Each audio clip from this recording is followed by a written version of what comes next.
So whether we communicate here in person or online, I would definitely appreciate any type of comments or questions that you guys have.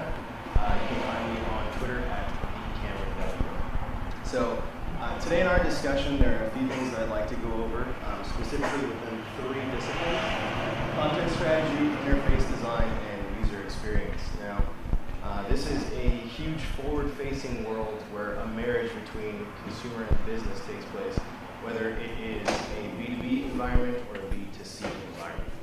So, touching base on these platforms, we come across a methodology of getting information from one area to another that I like to call digital storytelling.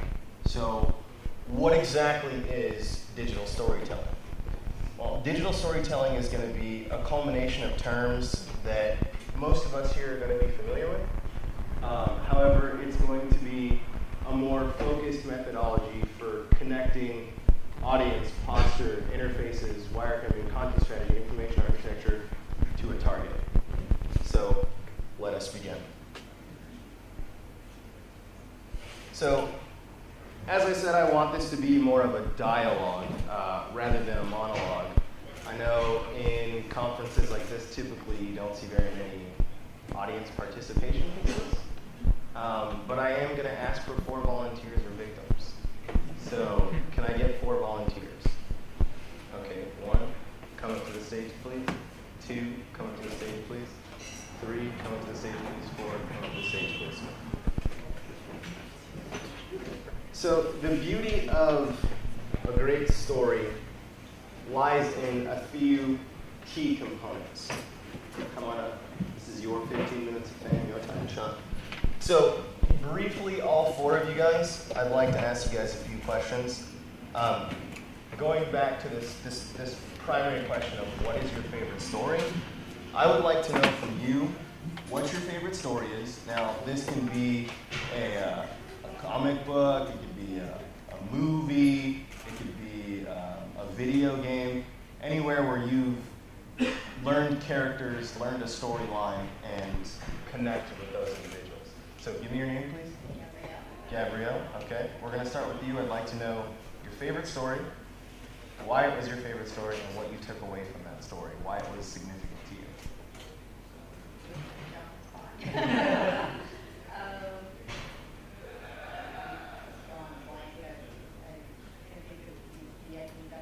The Ugly Duckling, okay. It's just a story that when I was a child, was something a little bit different, something that I could relate to because I learned that self-image has a lot to do with how people relate to the world. So. Perfect, thank you, Gabrielle. I'm going to have you go to the end of the line. Don't leave just yet. We're going to pass this on. Just give us your name. My name's Dara McKelleher. Your favorite story? Girl with the Dragon Tattoo. Girl with the Dragon Tattoo, okay. Why was it relevant to you and what did you take away from it? I think, why it was relevant to me is I could relate to the main character and the challenges that she faced and her willingness to be true to herself. Okay, perfect. Thank you very much. All right. My name is Matt. My favorite story would probably have to be, it's a movie, Back to the Future series. Reasons being that what you do or what you've done in your past can have huge consequences now or even on your future. And even if you even go to part 2 of the series, what you've done now, huge impacts in the future, and you can even, I don't know, it's just taught me that you need to do the right thing now, otherwise you're going to be, lack of a better term, screwed. Or you can be, depending on what you do. Well said, thank you very much. My name's Lee. My favorite story has to be a movie called House of Yes. And I guess I really like that one for character. It takes place in a really confined space. It's a small cast. movie, and the dialogue is just fantastic. Makes me laugh every time. Really well defined. So all the characters, you know what their motivations are, and it's enjoyable. Okay, thank you very much. Now, real quick, you guys out there in the audience, I'd like for all of you guys to give them a round of applause for the bravery. Okay, go ahead and get seated. I'm going to call you guys back up at the end. And thank you for coming up here and giving us that little piece of you. So, for essentially complete strangers, most of which probably have not met each other from today, seeing how we got a lot of people from out of state. But the one singularity amongst all of them was the story that touched them. It gave them something to improve themselves. It gave them a glimmer of hope. It gave them insight on self-image. There was a story that they connected with that provided value to them, and this is value that they carried throughout their lives. So now I want to ask another question. Well, where does a good story come from? Where do we reach a point where images, videos, characters start to spark an intelligence within the mind? Well, the answer is a good story comes from intelligent design. Now, there are a few different perceptions of design and what design is going to look like for different people. So I'm going to ask you all, what is the definition of design? Define design. Is it a process? Is it a thing? Is it an occurrence?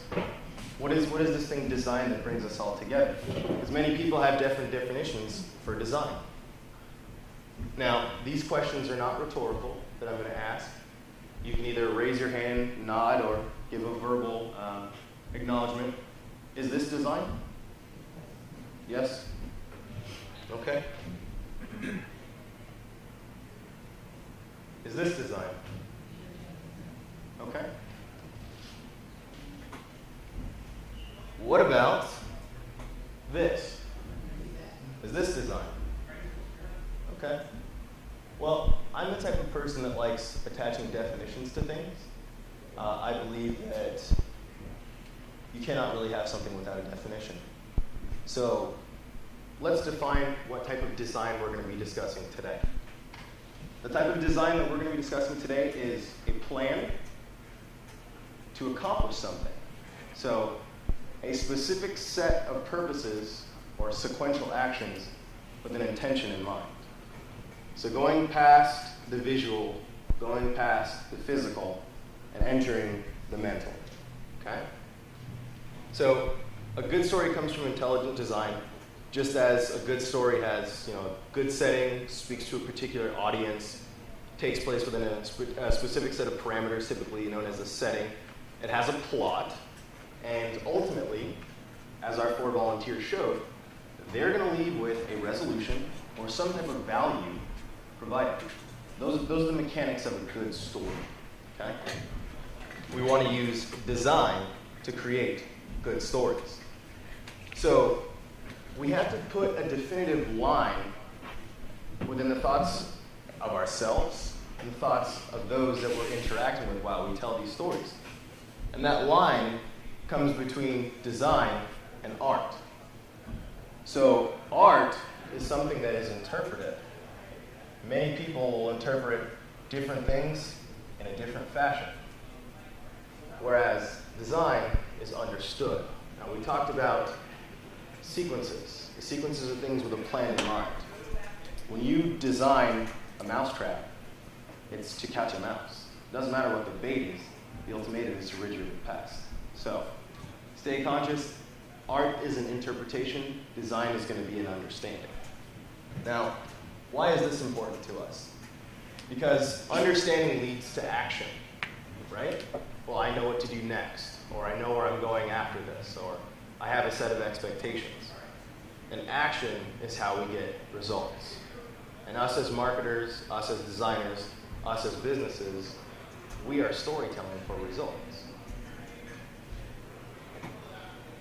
So today, I would like to design a digital story. Now, going back to that word design, design is going to be a conduit for a solution, or the herald of problem solving. It's what we are going to use to either create value or give a resolution.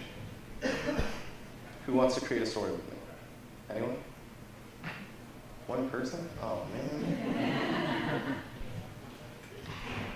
Okay. Well, we asked the question, what makes a good story?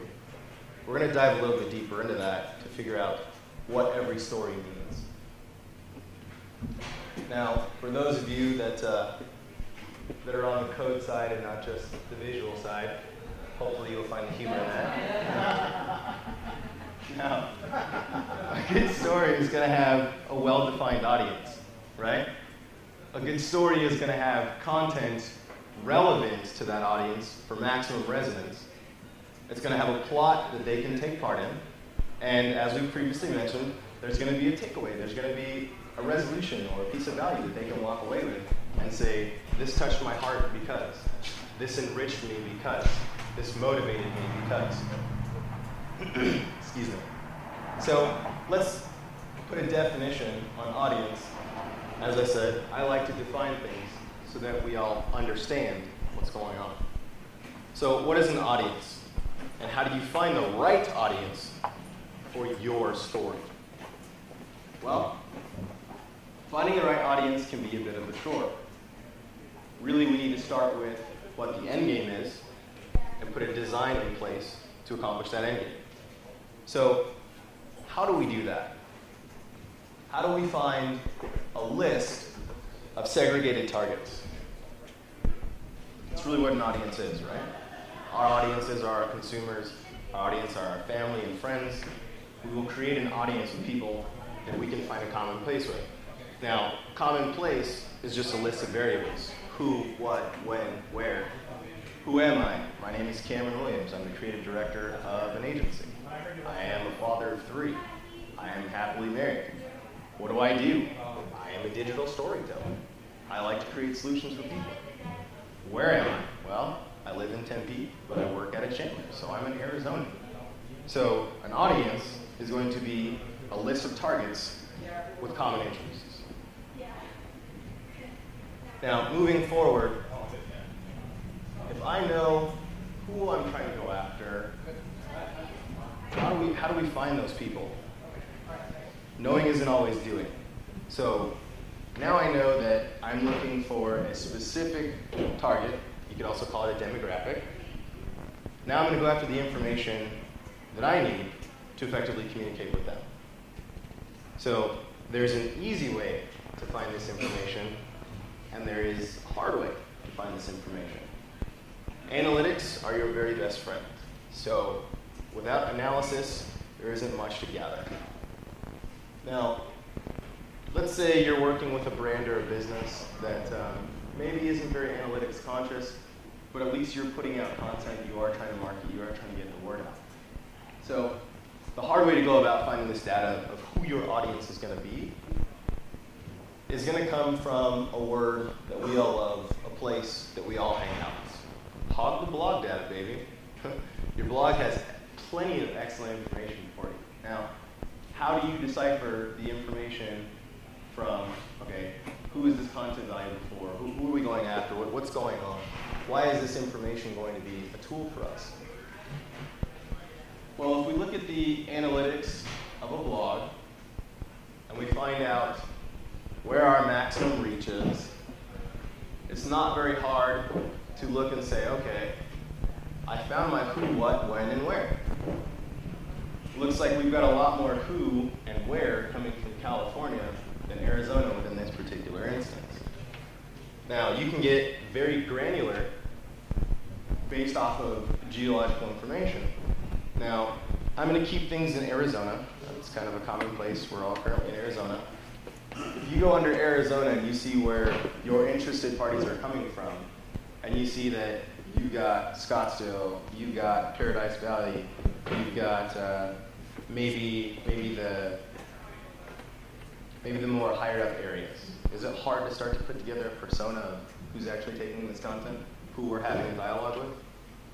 At that point in time, it becomes simple, and it becomes a matter of specificity. So really, really drilling down is going to continue to improve the intellect, and it's also going to allow us to better understand our demographic, because we want to understand who we're speaking with and how to convey the right message. So is that it? Is that the conclusion of how we find an audience? Well, we said that there was an easy way and there was a hard way. So don't give up yet. Here's more information. Now there's an easier way to come across this information as well. Now there is a Lord and Savior within a realm we call social, that it's going to provide excellent means of information for finding out who our audience is going to be and where our maximum impact was. Now I really thought the Billy Mays thing would get a laugh. I guess not.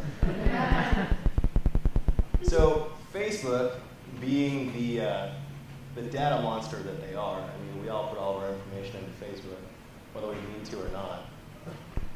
They've got lovely, lovely, lovely specific analytics that will not only show you the state that they're in, but as we previously discussed, the drilled down geological demographical information, and it'll also give you whether or not these people are male or female and how old they are. So this information, great question, thank you for your question. This information is available to anyone that has a Facebook Pages account or timeline, whatever you want to call it. They'll probably call it something different next week.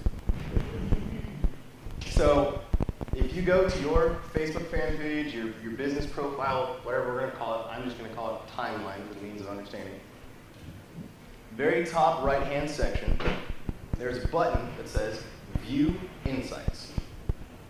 You click that button, and lo and behold, data porn. So for this particular entity, you can give a great diagnosis of who their dialogue is taking place with. We're looking at our fans being 51% male over female. Now some might say, well, that's not that big of a difference. Well, that's a substantial difference. And the maximum reach that we're having is in the 35 to 44 demographic. So these are older gentlemen that we're taking into account. These are older gentlemen that we're talking to. And we need to appropriately gear the way that we're going to discuss things with these gentlemen. So we know who they are now. Now what? Well, in any game, in any dialogue, in any story, there's going to be an MVP, most valuable player. Now this person is typically deemed the title most valuable player based off of their statistical performance. If you're a writer and you've got pen and paper, or if you are a keynote taker or maybe Word document process typer person, write this down. Okay? Most valuable player is going to be determined based off of a different set of analytics. Now, we know who we're talking to. We've got a pretty good understanding of where they're coming from and what their current life stance is. So, moving past the most valuable player, I want you to scratch out, or Alt-Shift-5 if you're on a keyboard. I want you to cross out that P on MVP, and I want you to cross out the player on the actual spelling out of the acronym. Okay? Next to it, underneath it, above it, somewhere similar in relation. I want you to rewrite this, and I want you to write it as MVC. Now, this is not model view control. This is not the development track. Okay? This is most valuable content. Now, when we asked our volunteers what their favorite story was, we had movies, we had books, we had plays. Now, different people are going to consume content differently. So we can't just gear one approach that's going to be a be-all, end-all. We have to find out what the most valuable means of communication is with each demographic. Now, keep in mind that an audience can be a list of targets. So depending upon the targets within the audience, we have to find the most valuable content. So, another question. We live in a content-saturated I know who I'm dealing with now, but that doesn't necessarily mean I know how to talk to this person. I mean, ask my dad, he'll tell you I don't know how to talk to him.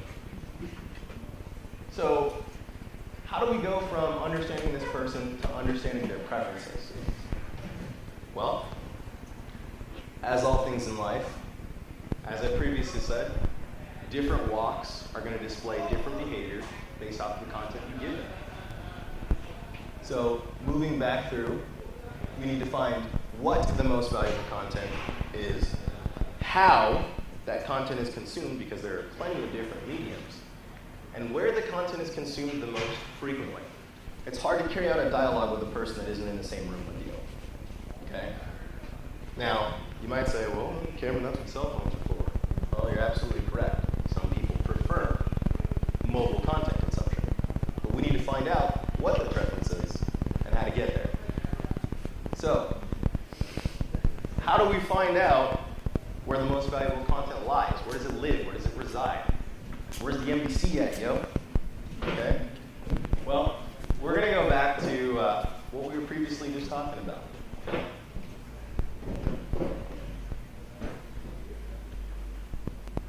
There's an easy way to find this information. There's a hard way to find this information.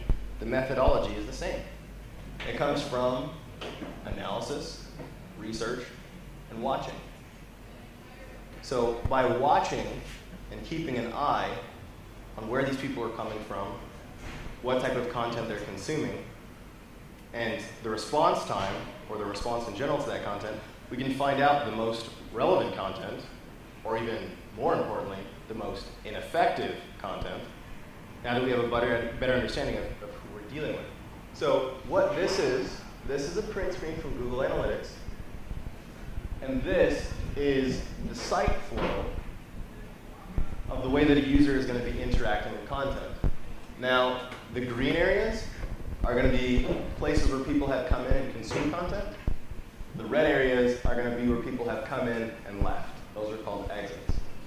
So we can see, once we find the medium, or once we deliver the medium for the way that our audience or our target wants to consume content, the drop-off really starts to substantially fail. Now, there are a couple bumps in the road, but that's what analysis is for. We're always getting better. You can see we initially hit this brick wall. This brick wall here is where the analysis comes into play. This brick wall here is why we continue watching and why we continue learning. Because ultimately, we want to learn how to have that dialogue and how to keep them engaged. Now, we know who we're dealing with now, and we have a pretty good understanding of what type of content they're wanting to engage with. So, going back to the easy way and the hard way, the previous methodology is typically going to be a little bit more labor intensive. It's a lot of numbers to crunch, it's a lot of data to go over. It's in a format where, data nerds are going to like it best. But we as designers, most of us tend to be visual. So going back to good old Facebook, Old Faithful, under Insights, they will show you the type of post, the methodology of targeting, the reach that it had, and the engagement. So going back to that conversation, different people like to carry out different dialogue. 9 times out of 10, you're not going to walk up to a senator and be like, hey, yo, what up, dog? That's not the way it works. That's not the way that communication takes place. So we want to find the way, after learning, which way is going to be the most efficient. Now you can see here, that's not doing so well in terms of engagement. So this is going to be the type of content. This is going to be the targeting. And these little globe symbols here mean public, accessible to the public. This column here is going to be views. This column here is going to be engagement. Now, views are great. Engagement is better. Engagement is dialogue.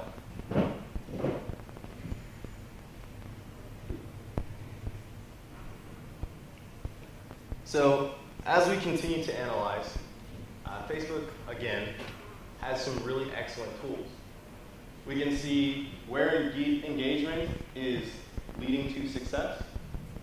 An opt-in is going to be a success. people wanting to consume more of your content is going to be a success. You can see the reach of these posts and how that content is being brought in.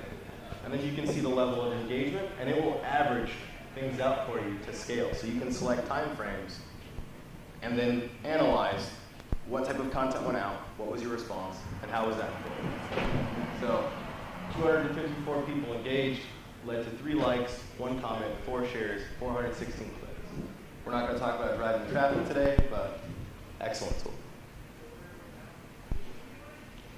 So now that we have a bit better understanding of all the factors that are going to go in with carrying out a dialogue, what does this have to do with storytelling and audience? Well, why is all this information important?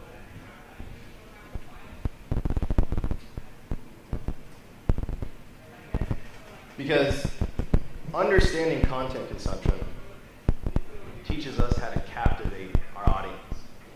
Now, I mean, honestly, another non-rhetorical question. Do you want to captivate your audience? Isn't that our focus? Isn't that our function? To be captivators.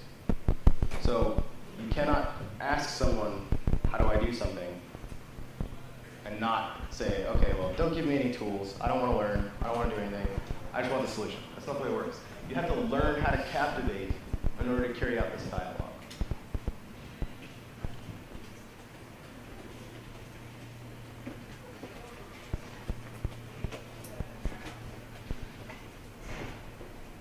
So let's continue designing our digital story.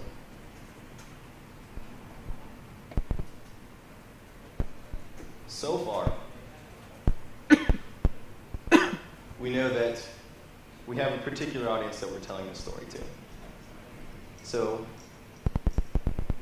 that's going to help us figure out how and where they're going to how where they prefer to consume the content that's coming in. And then based off of that, we know what they deem as important. So after meditating on all that, saying, okay, so I realize that I'm dealing with older gentlemen within the northern Scottsdale area. They prefer image and video, and they deem X type of content important. Well, how do we proceed? We have a framework in place now, so let's move forward. Now that we know a few more crucial details, we know where their interests lie. So we've created the vehicle now to carry out that dialogue with optimal output. So we also know now that our job is to be captivating, so it's up to us to continuously engage. And it is up to us to figure out all the information that we now know. And this leads to action, because we want to take the information that we're getting and apply it towards an end result. Design comes from setting up a process to deliver action. So now that we've gone through this bit of a breezeway, we have the answer. How to? Well, first we need to acquire understanding. Through understanding, we can go to captivation. After we've captivated our audience and we've engaged them to take part in this dialogue, we're now on the path to action. So what action are we taking next? So we're going to go back to this guy. We defined audience. We have a good understanding of what the content is going to be. We want content that is ultimately going to deliver action. Now, an audience and content designed for that audience is going to walk away with something that they can benefit from. So keep in mind these key components. All good stories are going to have an audience. All good stories are going to have content that's specifically designed for that audience, but have a plot that is ultimately going to deliver a takeaway for the listener, the reader, the viewer. Now, captivation is stimulating information delivered. So let's drill down on that. Do you guys think that that's a true statement? Do you think that captivation is stimulating information delivered? Yes? Bobbleheads? Some? Okay. Well, or is it? Here's a bit of a challenge for you. What are we doing? We are digital storytelling. Okay? So let's attach another definition to another set of criteria. A story situation viewed in terms of the information known about it or its similarity to another? So let's think about that. A situation is the first part of that. How is the user coming to you? Where are they coming from? Why are they coming to you at all?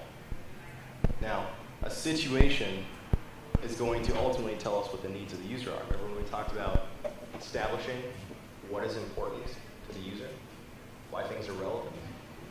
So, are you valuable? What is the need of the user? And are you, as a storyteller, giving them the information or the content or the dialogue that they need to perceive you as valuable? Because I'll tell you now, and we can do by a show of hands, how many people are interested in having a conversation with someone they care nothing about? Anybody? I didn't think so. Well, our consumers aren't either. So moving forward, viewed in terms, bringing some special highlight to that. Remember that content consumption is king. So we need to keep a pretty close eye on where that content is acquiring its relevancy, whether it's shared content from one user to another, whether it is viewed content. We talked about different ways of viewing, whether it's going to be website, social media, mobile. Is it read content? Is it watched content? Is it listened to content? So this means of acquiring content information is going to be a means of figuring out what resonates with your audience, because ultimately we're pushing them to action. Now I want to talk about information known. Okay, we're not going to talk a whole lot about competition and things outside of content strategy, interface design, and UI UX. But I do want to make a point for you to make an observation of what the competition is like in your space, because the user only knows what the user knows. So you need to know what the next step for the user is so that they trust you as the authority figure, as the prominent entity within the space. So always be conscious of what's going on around you, because your competitors definitely are. And you ultimately want to be creating value, and sometimes that comes in terms of posture. Remember that big, huge mess of words that we had up there? Posture is one of them. How are you poising yourself as the initiator of dialogue in terms of your competition and those also inside of your space? Now, information architecture, user interfaces and user experience, then demographics and psychographics research should kind of point you to the answer to the information no. Now, we also touched on about its similarity to another. We talked about our competition. We talked about making sure that they understand that the information that you're giving out has an architecture behind it. So let's talk about information architecture. The structure of design. So now we're putting more structure behind structure, right? Was that a hand or a stretch? Stretch? Okay. So the structural design of shared information environments by means of organizing, labeling, and creating search and navigation systems. How many of you guys have opened a publication or went to a website or turned on a video and you're like, what the heck is this about? Show of hands. Most all of us. What's your initial response? What do you typically do when you get to something and you're like, what? What is this? You leave. That's a fail. So we have to put a system in place to prevent that failure. This is accomplished the mighty acronym of IA, Information Architecture. Give me a second here to manage this dual machine setup. Okay, so adding a little bit extra definition, we are putting design, a system of sequential movements, through the process of sharing information. Now, we previously talked about how your user, how your visitor, how your web surfer is coming to this information. So we want to make sure that shareability is key in the information and make sure that the architecture allows for intuitive design of discovering or sharing that information.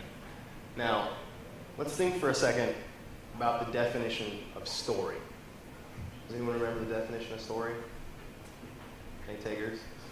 We can go back. I'll go back.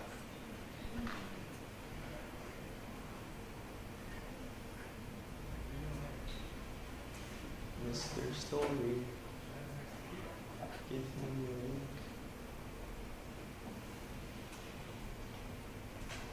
Okay. So a situation viewed in terms of the information known about its similarity to another. So we're going to go back to information architecture now.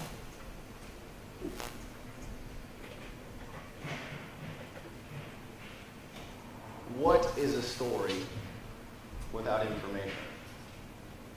Or information even out of context?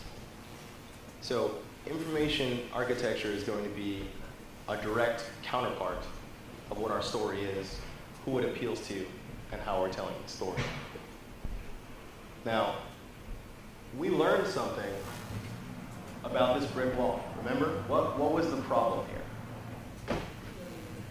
People were leaving the page. So clearly the information here was not put together in a fashion that made the information that they were after easily accessible. So do you think that information architecture is going to tie into the way that we interface? Is it going to tie into the way that we create dialogue? Right? Information architecture is the essence of how we create value.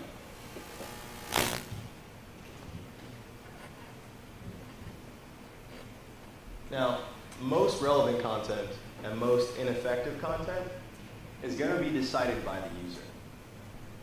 So if we continuously are seeing the trend in this brick wall where the majority of the traffic to our site is going to be leaving, not meaning that all the people that are coming to the site, the vast majority are leaving at that point, meaning where people are experiencing the most roadblocks. If we pay attention to this area, that's dialogue in itself, right? Users telling us, I don't care about that crap. Stop showing it to me. That's opening up a site, a magazine, a video, a text, an email, and being like, what is this? I don't know. Close. Bounce. Next page, next site. I'm going to go back to Google and keep looking. Right? So this is a huge problem, and we need to keep our ears open here. Because this is not a consumption problem. It could be a content problem, but it's probably not. This is an architectural problem. This is a problem that tells us, hey, ground level floor, elevator's not working. We got to go up. So we want to make sure that dialogue goes past just output, because our output is going to be what's consumed. We also have to look at input. In a dialogue, you've got multiple parties giving input. Based off of that input, we get output. So let's pay attention to what the users are trying to tell us based off of the information that we are offering them. Now, we're all familiar with the acronym KISS, Keep It Simple Stupid, or Keep It Simple Sweetheart. I don't know what type of place you work at. But I mean, honestly, how many of us like chores? We typically have a job or functions in the home that we got to do. Going back to what is the setting of the information architecture, how are people getting to this information? We want to make the information acquisition as seamless as possible. What are you after? Oh, you want this. Okay, come on, this way, let's go. We don't want it to be, what are you after? Oh, well, here's 4 pages that are going to waste 20 minutes of your time. Here's 3 more pages that you're just not going to look at because you're searching somewhere else. Now that you're gone, how about I give you some other content about something that you're not interested in? So we want to make the information acquisition as fluid as possible, and keep in mind that if they're talking to us and telling us things, telling us that this information is not accessible, we need to look at it from an architectural standpoint in order to figure out, hey, I want to keep you here. I want to talk to you. I want you to listen. So we run into a word that is one of my favorites, intuitivity. Now, effective information architecture will create its own interface. Well, what does that mean? Well, we talked about, question? No? Okay. We talked about keeping an eye on what the user is telling us about their experience when they're going on to any type of property that we've got control over, right? Okay. Well, let's go back to the chemical makeup of what a good story is. Now we've got an audience, we've got content designed for that audience, and then we have a plot that is going to equate to a takeaway for that particular visitor. So, what does that tell us? Well, if the interface is going to create itself, that probably means that information architecture plus content plus the user interface is going to be the plot of our story. Now, I don't know how many of you guys are, TV viewers, TV watchers. What is the beauty of a good sitcom? A reason to keep you coming back? It's the plot, right? Whatever you're into, Sons of Anarchy, Housewives of whatever state they're in now, Jersey Shore, I'm not going to pass any judgment. But the fact of the matter is, you keep coming back because they're talking and you're listening. Now, before we move any further, I like to define things. So, if you're kind of going, how's that our plot? I don't get it. What? Well, let's turn that frown upside down, shall we? The plot, when defined, is to devise a sequence of events in a story. So we've talked about content, we've talked about audience, we've talked about design, which is the plan through a sequence of events to accomplish something. So ultimately in the story, the plot is going to be the sequential execution, right? Right. So let's continue diving deeper. Let's continue looking at this story, okay? So far, we have brought to definition to understanding how to create that dialogue. We now understand how to captivate, and really captivation lies in dialogue. So now we need to move forward to action, right? We need to move forward to getting them from A to B and allowing them to take an action. Now, how many of you guys are familiar with a diagram like this? 1, 2, 3, 4, 5, 6, 7, 8, 9, 10, 11, okay, 12. So a good amount of you guys. So we talked about intuitivity briefly. This framework works sometimes. It doesn't work all the time, okay? Because typically, all the way here at the bottom, that's going to be the action that we desire, right? Well, I want you to subscribe to my emailing list, or I want you to contact us for a quote, or I want you to like me on Facebook, because we're pals, right? Well, maybe.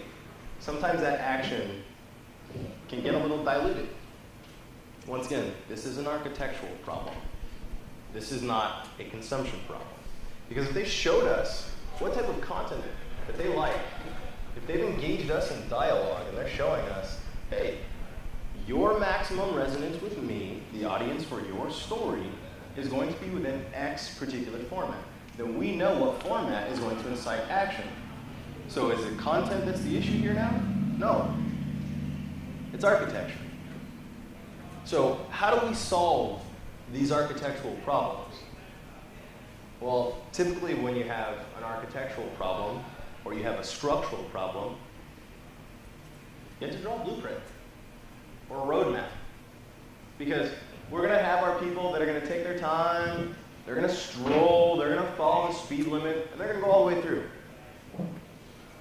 However, most of the people that we encounter, most of the people that we are telling this story to, most of the people that we're having a dialogue with, they're going to slip and fall. Not like I just did, but they're going to leave your side. They're going to want to find the most intuitive and self-serving way to get to point B. So how do we accomplish this? How do we focus on this? Now, we've gone over a lot of different data here. Data is your friend. Okay? So we got to create a roadmap that's going to be surefire. Now, will there be roadblocks at times? Absolutely. But it's up to us as a storyteller, it's up to us as the designers to figure out a path around those roadblocks. Because what is design without content? It's nothing. Design starts with content. Content goes out, people consume the content, the dialogue is initiated. Conversations go direct sometimes.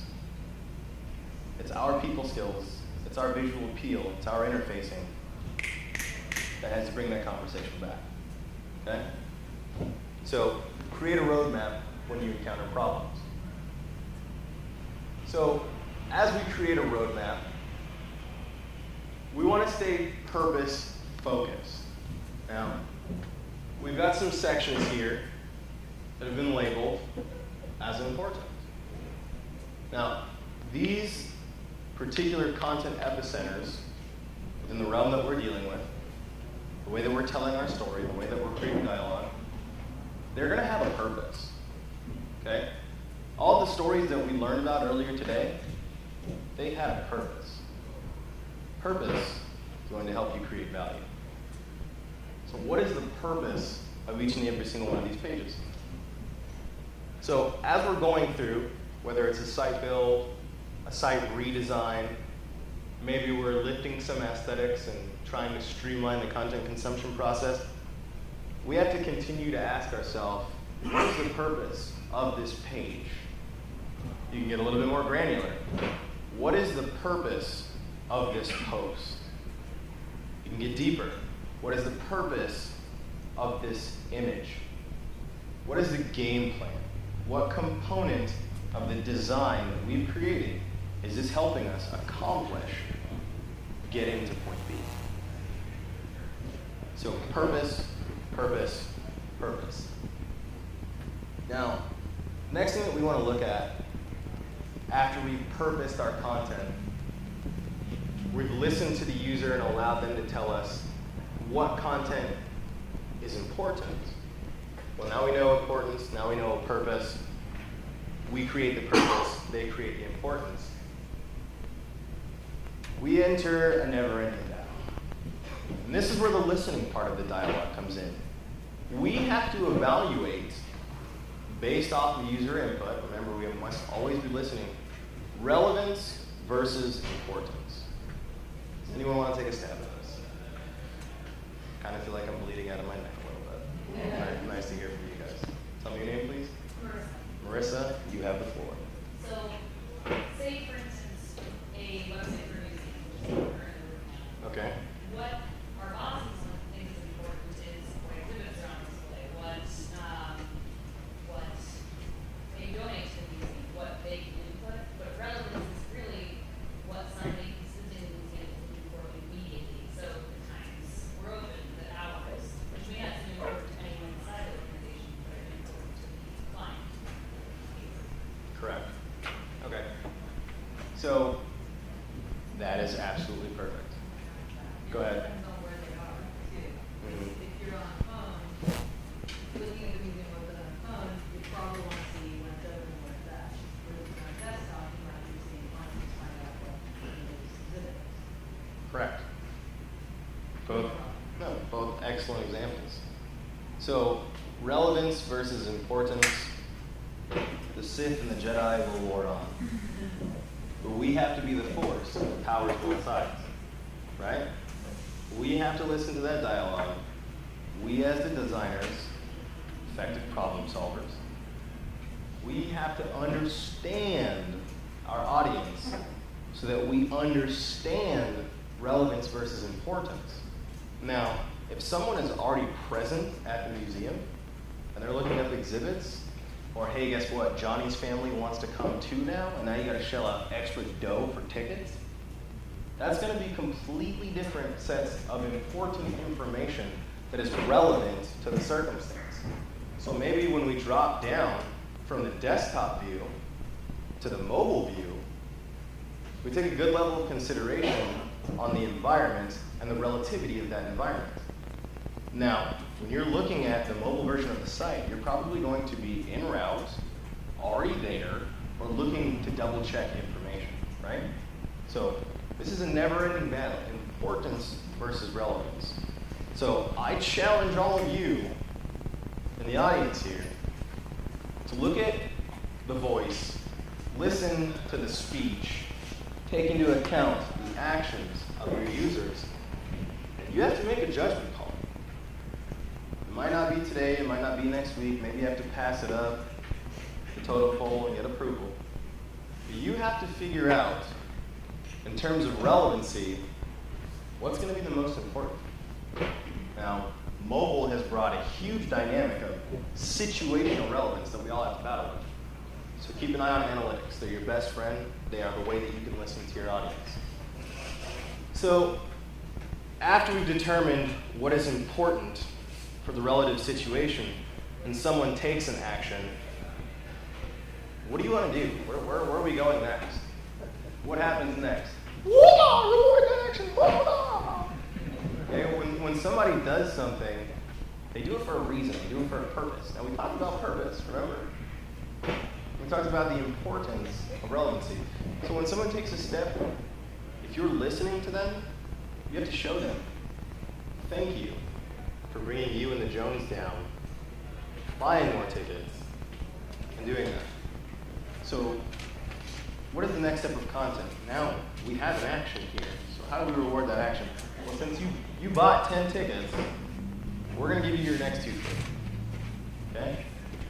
You took an action. You subscribed to the monthly newsletter of ongoing exhibits, things that are coming up next.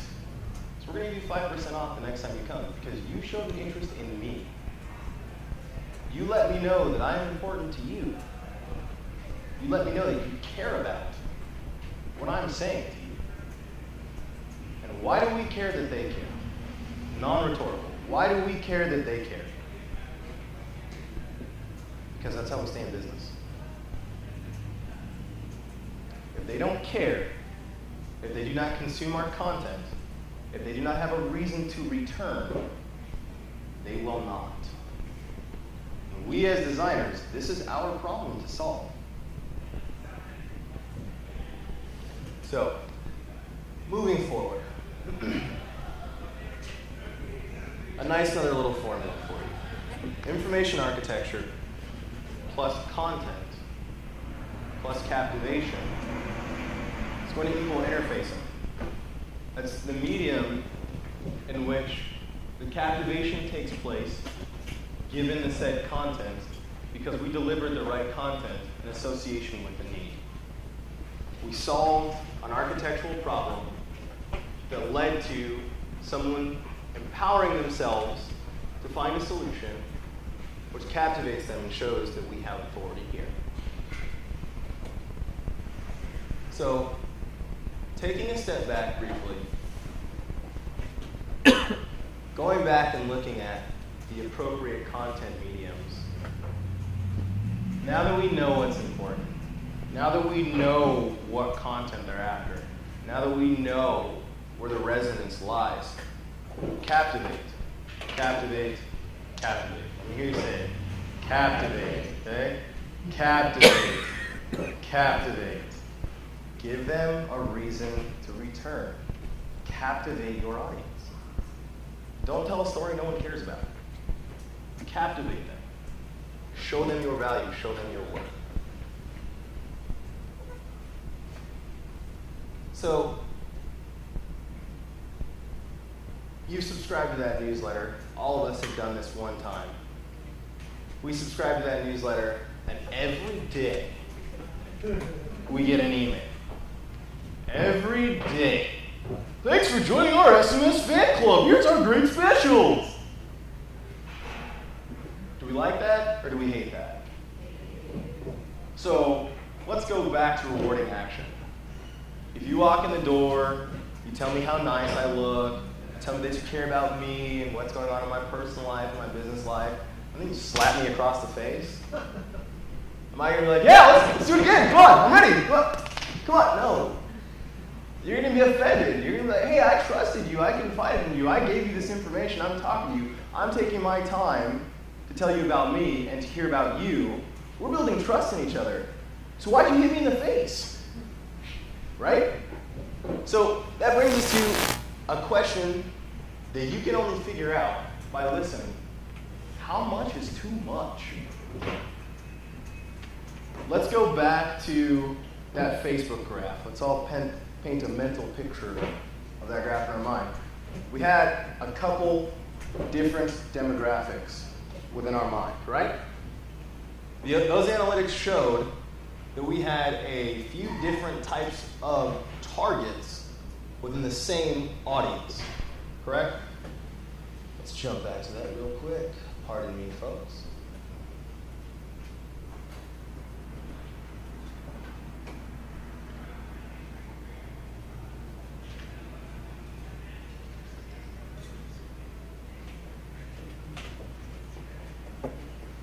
Okay, so remember this guy? We had the 18 to 24, the 25 to 30, 18 to 24, 25 to 34, 35 to 44, and 45 to 65, right? So we've got different targets here within our audience. They've all showed interest. They're all consuming our content. They're all talking to us, and they're all listening to what we have to say. Now, I don't know how many people know about personality tests, so I'm going to generalize. How many of us are driven in here? How many of us are the A-type personality, go-getter, you didn't do it, so I'm going to do it, I'm going to show you how to do it right, okay? I'm the promoter, I'm going to get in your face, I'm going to tell you all about it. How many of us are the quiet and reserved? I'm going to let life run its course, I'm going to see what happens, I'm going to evaluate, and I'm going to make a decision. And then how many of us are the thinker? Well, you did this, I didn't like that, I'm going to think about how I feel about that, and I'm going to get back to you. Okay? In this audience, we've got different targets. In your audience, you've got different targets. So you have to find balance for those different targets. And that's getting into granular analytical information. Analytics don't lie. If your business hasn't taken the time to get social, I'm sure you can find a post around here somewhere to hang yourself. Because this information is priceless. Going back to the museum analogy, if we've got an exhibit coming in talking about the revolutionary age of the industrial industry and how it changed time forever, then we've got a dinosaur exhibit that explains the life cycle of the Brachiosaurus from an egg to a hatchling up to this monstrous beast. And then we've got a car exhibit. Where do those three exhibits fit in with our primary demographics? Well, these guys probably have children or grandchildren, right? 45 to 65. Probably have grandkids. These guys are probably more so about the cars, honestly. Okay? These guys and these guys will probably pay a little bit more attention to dinosaurs. Maybe, maybe not. Analytics will tell you. So now we're getting back to relevance versus importance. How relevant is this information to this particular demographic or psychographic? And how regularly do we remind them about the importance of this before it becomes unimportant to them? So let's jump back. I have an answer. So, how do you feel about like data modeling off existing infrastructures? To use an example, I've started seeing that a lot of these Starbucks around the valley, less than, let's say, 2,000 feet, there's Dunkin' Donuts popping up everywhere, right? Mm-hmm. And obviously, Starbucks has probably spent a lot of money in researching and determining where is the best location for the Starbucks. Both are offering a similar product, a similar story, let's say. But I'm assuming that Dunkin' Donuts probably didn't have to spend as much money on research. Do you think that same thing could be applied through analytics and where instead of spending all this time researching, you're finding out story, maybe you're offering something a little different on the back end that, is different from your competition. So, tell me your name again, please. Justin. Justin. I love your question, Justin. Thank you. For me, I would call back to 3 different slides. The first would be paying attention to your competitors in the space and where you differentiate yourself from that space. Second is going to be the type of resonance that you're going to sustain. So who you're speaking with and what's really going to be the best type of information for them.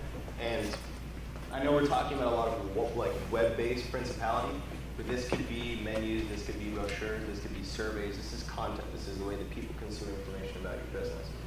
So getting directly back to that, do you see a difference in demographics for the people that go to Dunkin' and the people that go to Starbucks? Slight difference?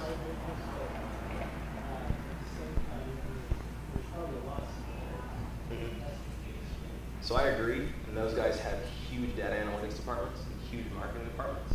But what I would say is that the target demographic for those two are a bit different. That's just my personal opinion. I don't have any factual data to back that, but just looking at it from a 3,000-foot view, I'd say Starbucks is probably reaching out to people a little bit older, and Dunkin's reaching out to people a little bit younger. Competition is the key to commerce, so having options is going to allow you to make a just decision, and that brings us back to relevance versus importance, which is more relevant to me, because based off of relevance, I'm going to make a decision. Based off of that decision, then the business can distinguish for those. And then you can look at a lot of different little things. When people come into your place of business, you know what people are ordering, how your product compares to the competition, how long people are staying, what amenities are being consumed most frequently. So there's a lot of little key indicators, a lot of little hints and whispers that you have to be cognizant of. Bring that data back in and make a decision for that. So absolutely, lovely question. Thank you, Justin. So getting back to building our roadmap, we need to make sure I'm not going over time here. We need to continue to build an effective system that's going to create action. So we briefly discussed this, so I'm not going to spend a lot of time on this. We definitely want to take a mobile-first approach. Now, this is going to result, now that we've looked at the data, we've figured out what content is going to be best, we've determined what our user is looking for and how we're going to get that to them. Now we need to take all this data, all this information, we have a pretty good mental roadmap. We're going to take that mental roadmap and we're going to start putting together the pages of our story, right?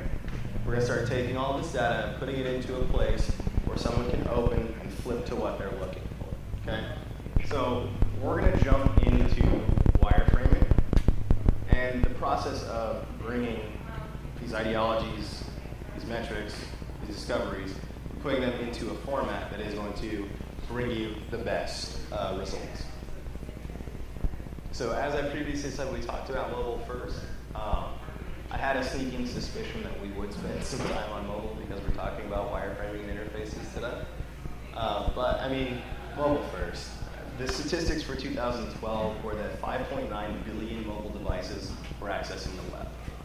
Okay, 80% of those devices accounted for over 50 billion search queries through Google.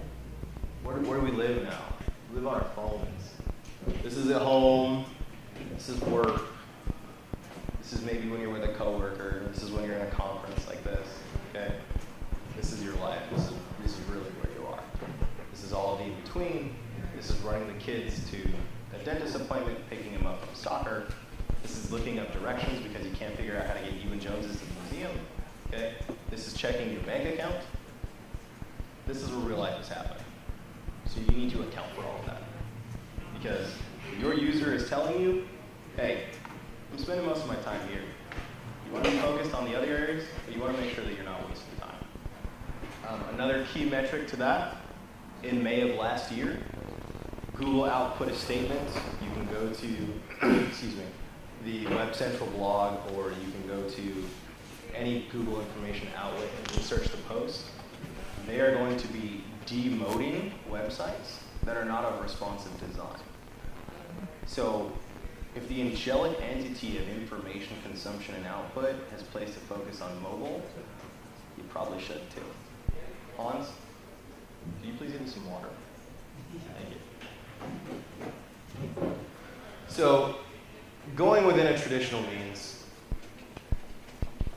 regardless of what medium content is being taken in on, there are going to be 3 absolutes that aren't going anywhere anytime soon, unless the Albert Einstein of web design figures out how to make MC squared equal something other than header, body, and footer. Okay? So, sorry, I will get out of the way of your picture. Sorry about it. So, first things you want the user to see, jumping right back into relevance versus importance, this is going to be situational. So keep that in mind, okay?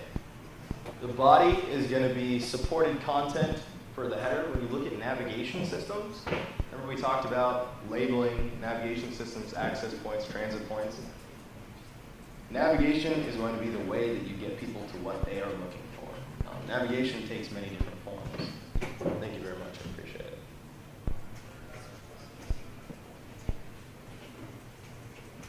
But navigation relevancy is going to be a maker or a breaker. Then footer. I've seen some really cool things with footers.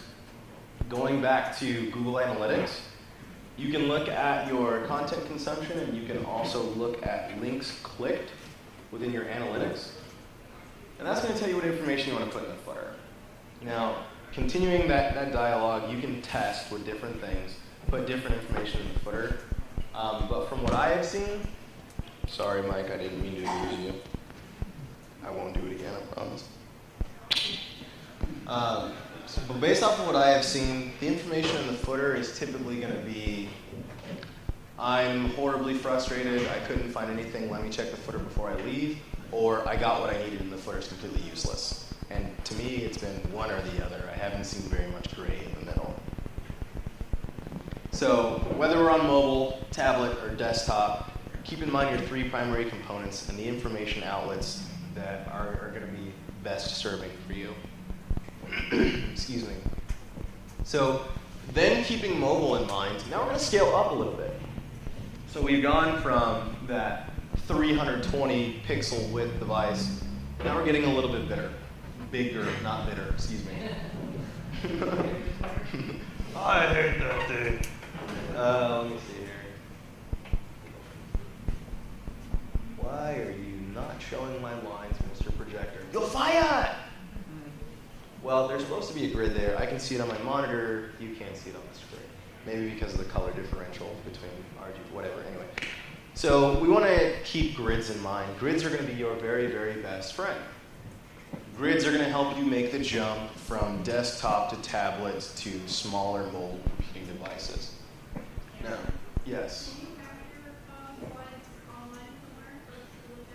I will be releasing this presentation on the Lily Media blog, and I will also be submitting this to WordCamp. So wordcamp.tv will have the full presentation. Excuse me? I'm sorry, WordPress.tv. I apologize. Thank you for the correction. WordPress.tv will have the full presentation, and I mean, if you want it, I'll give you my card and I'll email it to you. But there are 12-column grids, there are 16-column grids. You can take your pick. You can do skeleton.css, foundation, bootstrap, any of those. But you want to stay within the confines of a grid because that's going to help you reinforce your information architecture, your roadmap, your game plan, that system of bringing people in once you've enticed them through external content and then connecting them to better content they are searching for. Now, again, keeping in mind our header, our body, and our footer, we want to make sure that those coincide with the sequential game plan of creating that action. Excuse me. So continuing to scale up, once we move into a bigger environment, we have the ability to take a second look. Now, obviously, paying attention to analytics is going to help you dictate which view your content is being consumed most regularly. But you have another opportunity. You have a second look to revamp that roadmap. Remember how we looked at the blocks and we said based on these blocks we need to revamp? So let's say we've looked at the data, we looked at where people are entering our site, we looked at the content that they're after, we're looking at their consumption habits, and we have resolved that The people that are coming to find out about our business are looking to save time through the use of our product. They're looking to make a decision on how we compete against our competition.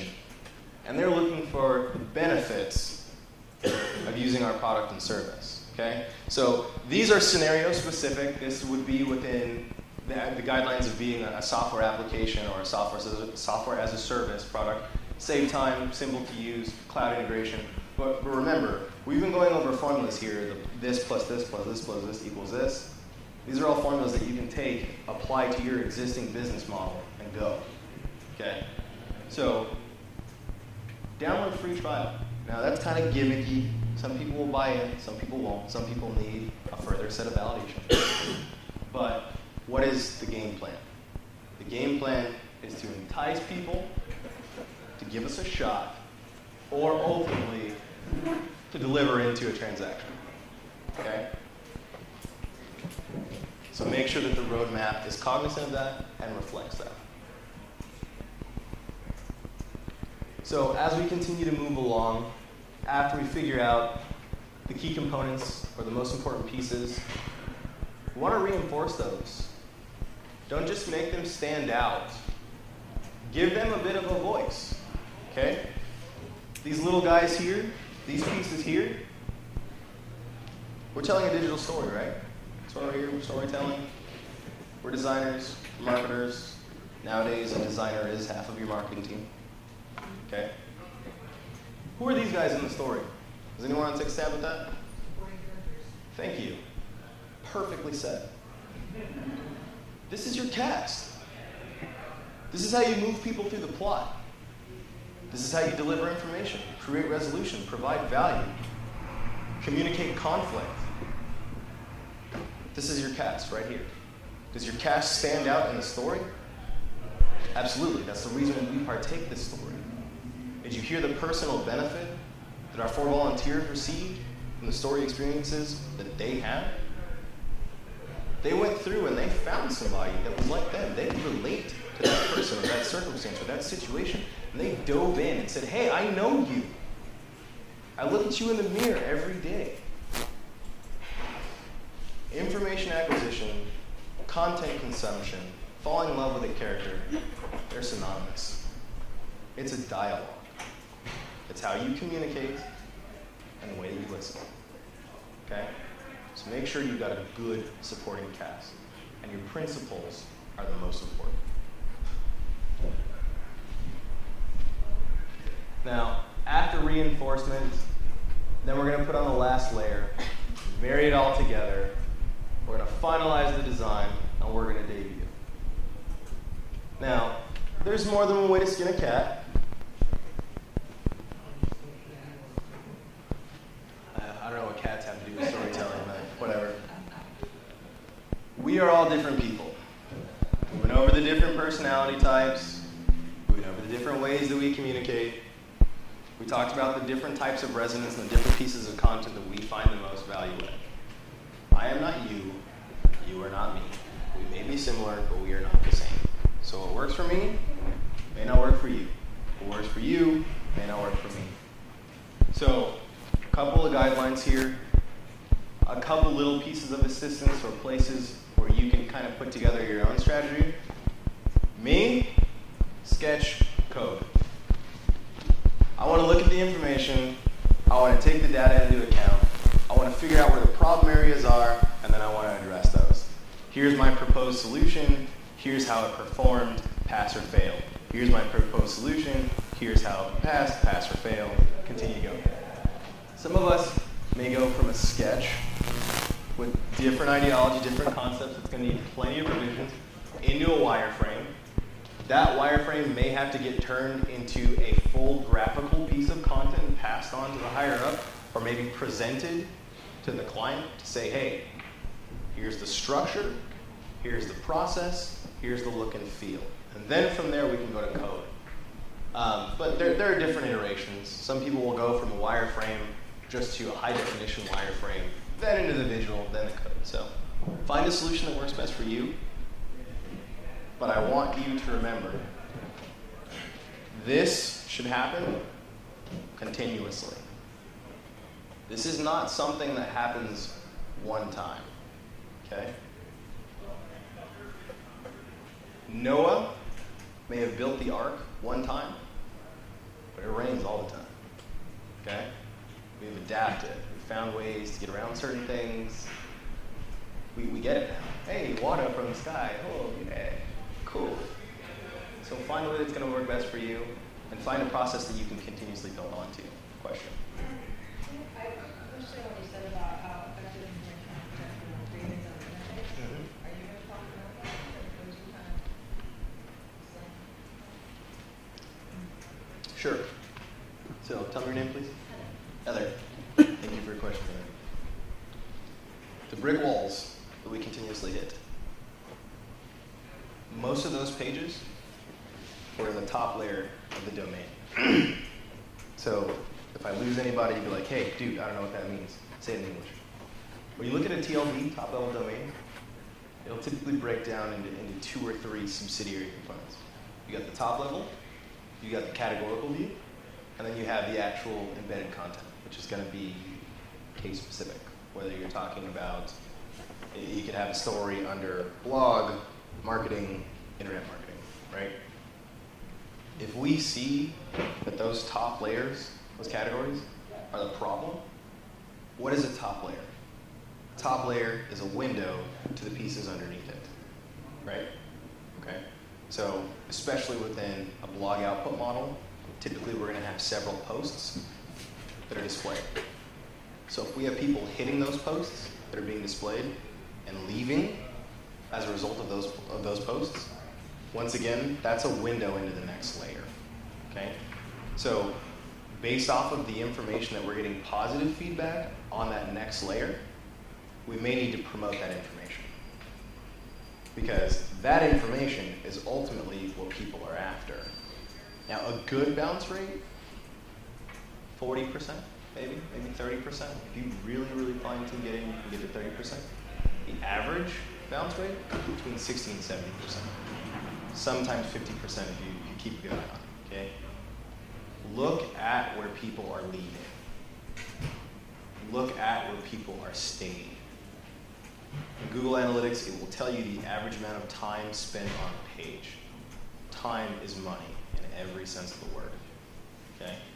So look at the content that people are interacting with, look at where your engagement lies, and then promote that type of content.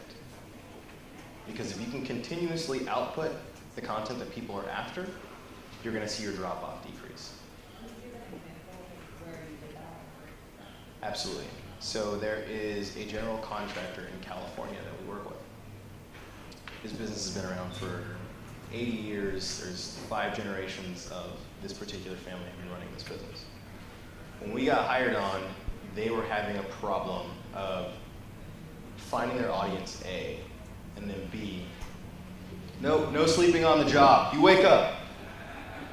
Finding the correct audience, and then how to engage that audience. They had 3 core proficiencies, 3 pieces of their service set that they offered, and they had no idea that people cared what they did. So they would just show up and punch people in the mouth with their biggest moneymaker and say, hey, guess what? This is what we make the most money on, so we're going to stuff it in your face. So after we started running some content strategy for them and showing them the complementary content to the different types of services that they had, we showed them that the value of a customer came from the understanding of the product or service. Because when you go to a contractor and you say, you're just a guy that fixes this, you've got an 80-year-old business, you've got probably 200 subs underneath you, and you're just my contractor guy. I got a problem, you fix it. That is a completely different posture to being a dream designer. I don't just come in and fix something when it breaks, okay?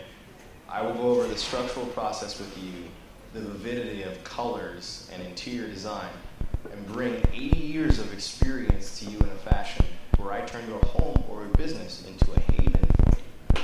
So what we did is we started writing content. He has a painting portion, general construction, so remodeling, repairs, new builds, refreshes, and then roof repair. So what we showed them is that he had a lot of female traffic coming in for the colors and the paints and the textures that we were talking about that complement the home. And that was a huge segue into major repairs. So this guy's out of California. He has to worry about precipitation and foundations a lot of the time. So his moneymaker may have been crushing roofs, right? Something happens with your roof. Bam, I'm going to make 20 to 50 grand on you. Ha, gotcha. That may be the moneymaker. But we don't talk to all of our clients just for the moneymakers. We talk to our clients to create a relationship in order to engage them over a lifetime so that we have a lifetime customer. So as these women started taking more of the color, and I'm not being sexist, that's what the data showed off of Facebook and Twitter and Pinterest. As these women started doing that, they would get introductions to the husbands. The husbands would then talk about the general state of the property, or the office assistant talks about the general state of the place of business. And then, hey, more lifetime customers. More customers that are using you for the multiplicity of your services rather than just, no, I want your money to roof repair. So like at first, the homepage was like, we do roof repair, the roof repair can work with it, and then down here it's like, oh, that's something. So Correct. So we saw that people were. took his services set, we divided it in all three, and we A/B tested which one is going to convert the best. We changed out some of the images all throughout to look at the image engagement and the content engagement. And then we started doing an output per specific service set based on the type of content that people are engaging with the most. So he's still got a blog roll. We've still got articles coming out that are showing new articles, but we're trying to direct people more specifically to the services that they engage with. And then using the engagement from that particular service as an introduction to the full service set.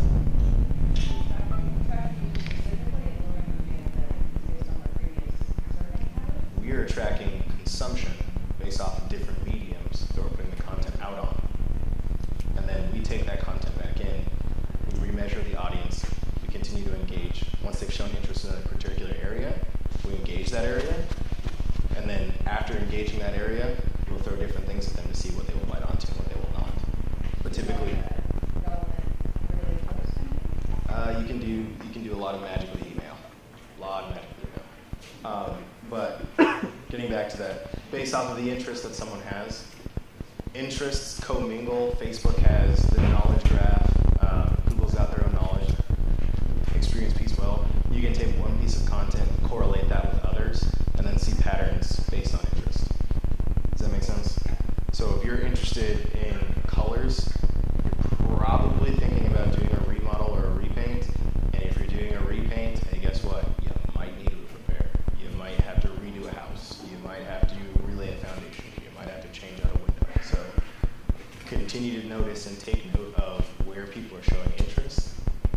Now, like I said, resonance is really big. Some people just want to watch a video. Some people don't want to read email. But based off the traffic that you're producing, try and do something that's going to create dialogue so that you can say, hey, what about this? What about this? What about this? What about this? Yes, I solved your problem. I can solve these other problems too. Does that make better sense? Don't want to give away too many trade secrets. Any other questions? Okay. Go ahead. You talked about A/B testing. I was curious if you could talk a little bit more about the tools that you use. A lot of my clients come to me where they've never had their website loaded or they've never had a Facebook page, and so I would be in a situation where I would need to build some of the data that I would need to then analyze to put into practice about what you're talking about. But I'd really like to know what tools you use for A/B testing, and do you use a tool like Infusionsoft to measure the accuracy of email campaigns? So, tell me your name, please. Right. Ray, thank you for your question, Ray. You have to find the right tools for the job. Infusionsoft is a whole beast of its own, and that is a friggin' phenomenal tool to get very, very granular very quickly. But I'd rather give you a couple tools, give you some information that you can look into, and then you can make a decision what's going to best fit for you in that particular situation. And then in turn, you can educate your client and figure out what's going to be best fit for them. So Infusionsoft for email, absolutely. You can also use a combo of MailChimp and Google Analytics for email too. So set up your goals on the website for paths for conversion, A, and then B, keep an eye on top content consumption.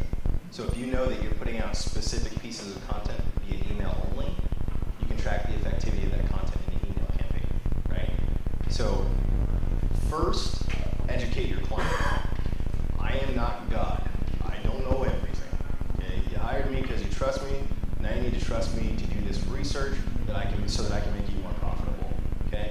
So then educate them on the tools that you're going to use. This one does this one does this one does this.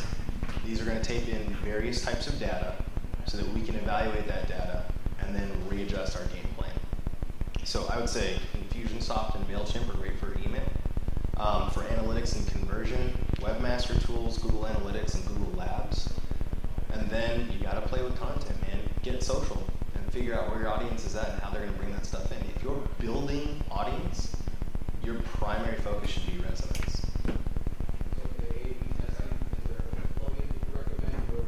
Most of our A/B testing stuff we'll do directly through analytics. You can, in analytics, you can set up different pages to load on visits, and then you can look at the conversion, or you can look at the path the user takes, like the page flow through your site, and figure out which is going to work better. But yeah, you can do that through Google Analytics. Correct. If you do a Google search, Google Analytics A/B testing, there's plenty of data on that. But for A/B, for me, like I was saying, that the biggest thing is going to be goals.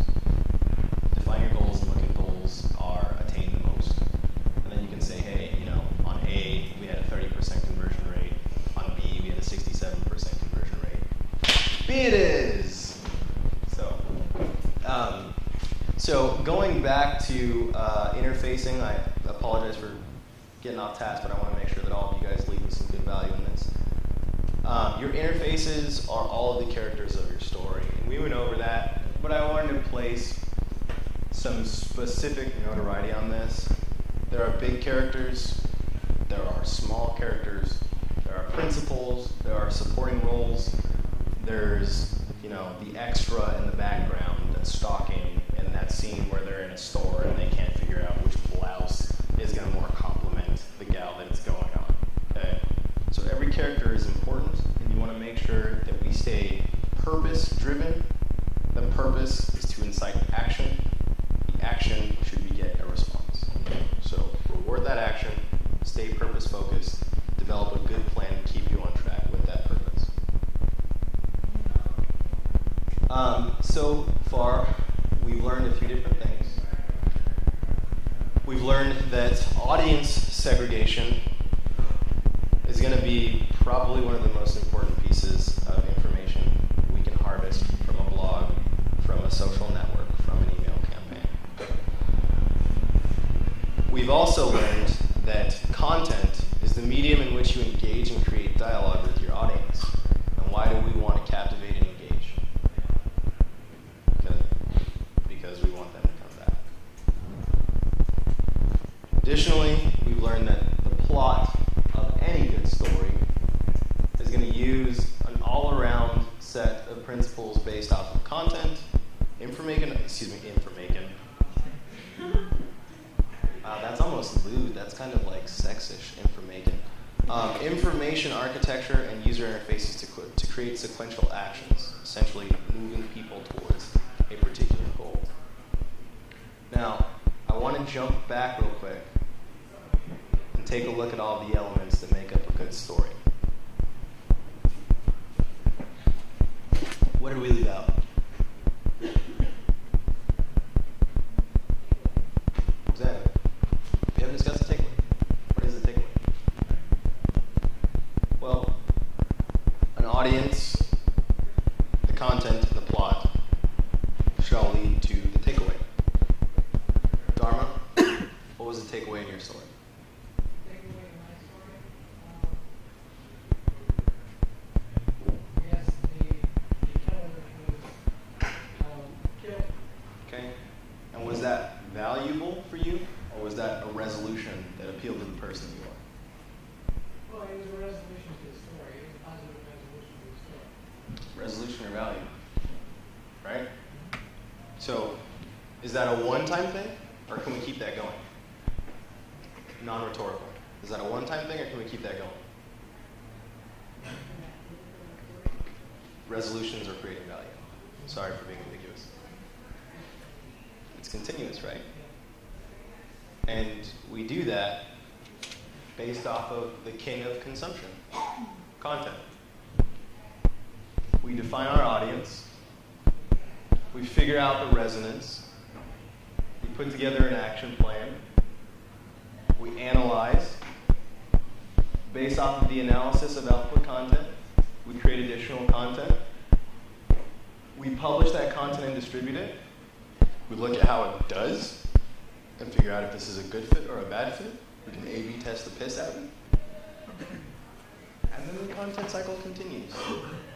So this is ongoing. Remember how we said that conversations are two-sided? Well, you're two-sided too. There are things that you like. There are things that you don't like. You want value, you want a resolution, right? And you are continuous until you kick up daisies. But for the most part, before then, you want to continue to consume content that you care about. So let's get a little bit more granular. The takeaway. All familiar with the term that, the present is here and now. That's not the type of present we're not talking about. We're not talking about the gifts that St. Nick does not bring to our children because we would never lie to them. Oh, no.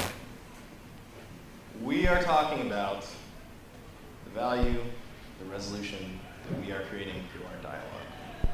Because most stories have a happy ending, right? Now, not all of them do. Sometimes people have to die. But most stories have a good ending. They're going to create value for the information that was brought in. But they're going to resolve the plot issues that were laid out for us. So I would like my volunteers at this point in time to please return to the stage.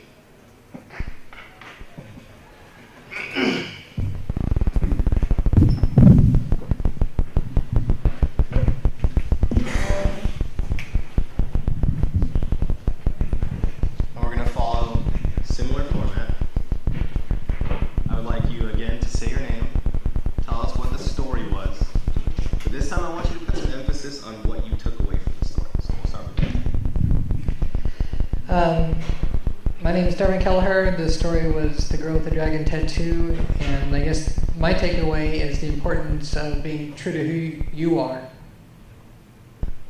Perfect. My name is Matt. My story was Back to the Future, and what I took away was do the right now. That way you don't have to fix it in the future. Perfect. Thank you.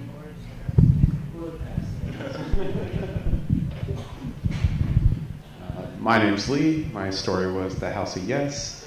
And I guess what I took away was life is absurd and it goes on. My name is Gabrielle. My story was The Ugly Duckling, and my takeaway was that if you don't like your self-image, change the context. Perfect. Thank you, Gabrielle. So let's give them one more round of applause. And guys, thank you again for your bravery. So this talk, Designing for Humans, discussing information architecture, content strategy, interface design, the mediums that we deal with on a daily basis. What is today's takeaway? Well, your takeaway is going to be different than yours. Your takeaway is going to be different than yours. Your takeaway is going to be different than yours. And hopefully the museum takes away something different too. But there are a couple things that I want to gift to you that I hope that you will treasure, that you will take on to your world as designers. Okay? People do not buy products. They don't. There is not a single person in this room that can tell me that because you lump together a bunch of crap, somebody's going to buy it. That's just not the case. People do not buy products. They purchase a better self-improvement system. Why was OxyClean such a success? Why do you have a car? Why did you purchase a home? Those are self-improvements. They're not a product. Readers do not subscribe to content. They fulfill their need to problem solve. Continue to create a resolution and value. And last but not least, you are not a designer. I am not a designer. We are not here to learn about design. We are here to learn about digital storytelling. Thank you.